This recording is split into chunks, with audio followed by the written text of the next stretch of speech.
Hey folks, welcome to Spectrum Pulse. We talk about movies, music, art, and culture. And today, we're going to be talking about the new Sean Kingston album, titled Back to Life. Now, there are some performers that you can look at just once and immediately know in your gut that they're going to be at this pop smash hit. And sometimes, well, it doesn't even rely on their music. They just have that look and sound and natural charisma. And you know, just on instant, in your gut, on image alone, there is serious potential for them to become really, really big. The great producer-songwriters like Dr. Luke have a knack for spotting these types and giving them everything they need to become pop smash chart hits.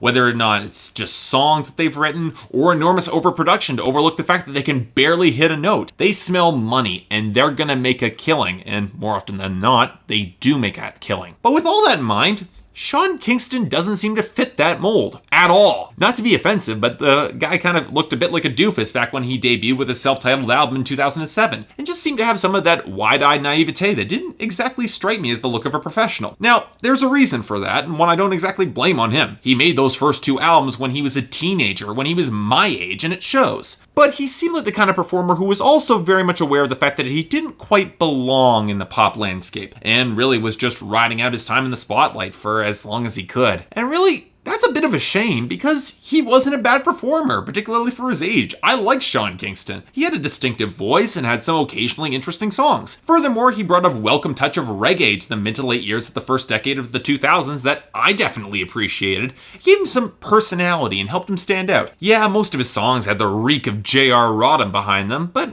I thought that with time, he might be able to transition into at least a successful reggae act, if not a pop star in his own right. But after his second album didn't sell all that well, Sean Kingston seemed to vanish from the public eye for a good 4 years, with only occasional public appearances, a series of mixtapes that nobody really cared about, and a pretty traumatic jet skiing accident to mark out his time in the spotlight. But now he's back, with a new album, Back to Life, heralding his return to the spotlight once again. Did he put those 4 years off to good use and have something really great and really interesting and really compelling for us? Well, not really. Don't get me wrong, Sean Kingston's Back to Life, it's okay, but there are a number of problems with this album that really got on my nerves and prevent me from really fully enjoying this album and getting invested. The sad fact is that most of these problems aren't really Sean Kingston's fault either, and that's what's really kind of the depressing thing. No, don't get me wrong, I still don't think he's a fantastic performer, but Sean Kingston does appear to be trying on this album.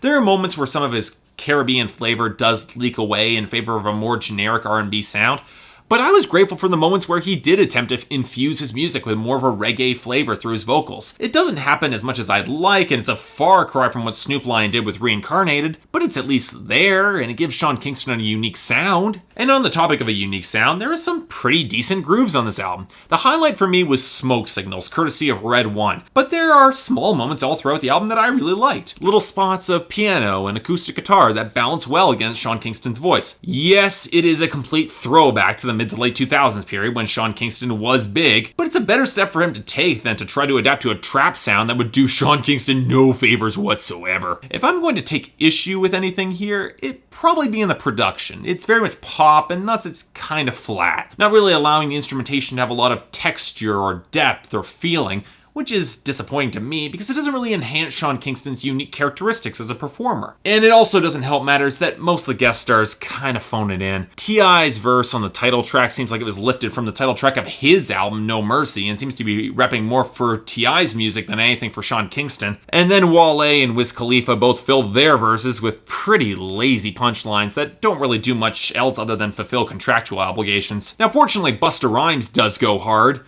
but then again, that's because it's Busta Rhymes, and the guy always seems to deliver when nobody asked him to. Either way, it's welcome. Now, the surprise for me came from, actually, our friend 2 Chainz, who actually delivers a pretty decent verse. Yeah, sure, it's shallow as hell, but the rhyming was good, and 2 Chainz actually sounded enthused and into it, so what more can I ask for, right?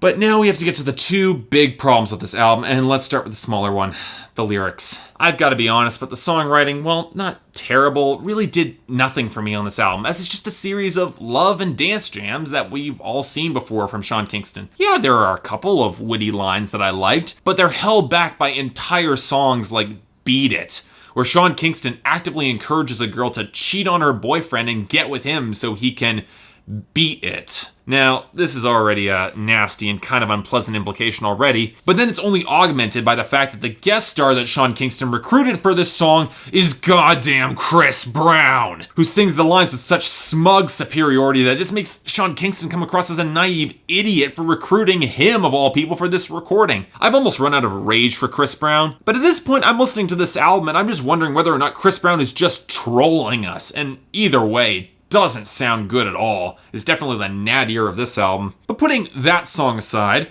there's a bigger problem to this album. It's fairly simple to point out. The executive producer, J.R. Rodham. Now, a lot of fans of pop music, particularly those with a lot of history, we really don't tend to like J.R. Rodham, mostly because of his attitude towards sampling. This is the guy who stole Soft Cell's amazing version of Tainted Love and then turned it into SOS for Rihanna, and then appropriated Imogen Heap's Hide and Seek song for that twit Jason Derulo for his Cash In With What You Say. And he's worked with Sean Kingston before, swiping the melody line from Ben E. King's classic Stand By Me for Sean Kingston's Beautiful Girls.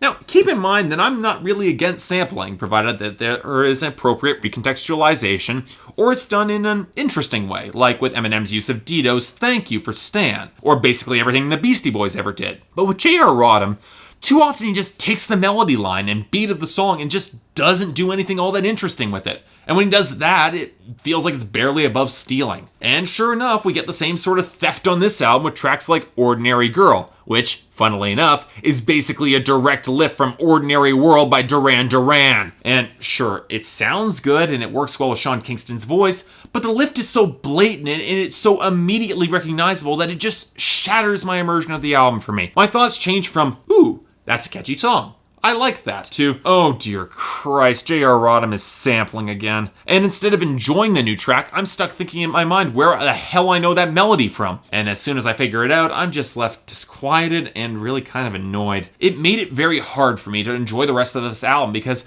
I felt like instead of enjoying the new music, I was poring over the rest of it to spot more out of context samples. And really that's kind of a shame because this album, it just isn't all that bad. Oh, Beat It is atrocious and might easily be one of the worst songs of the year, but the rest of the album is pretty much exactly what you'd expect from a Sean Kingston album, presuming that you're prepared to experience a time warp back to 2007. If you're a fan of Sean Kingston and you've been looking forward to his comeback, well, this album just feels like more of the same, with a few hits and Smoke Signals and How We Survive, and hell, if you've never heard of Duran Duran, Ordinary Girl isn't bad, but it's also really doesn't have the staying power to stick with you, at least it didn't for me. If you're looking for a score, I'd probably give it a 6 out of 10, if only because the songs were inoffensive enough, and if you can get past Beat It, the album does have a fair amount of upbeat energy, and it does show that Sean Kingston can be a decent, if a little bit limited performer as he's gotten older. But at the same time, if you're choosing to skip this album, you aren't missing much. If you're interested, check it out. Otherwise, eh.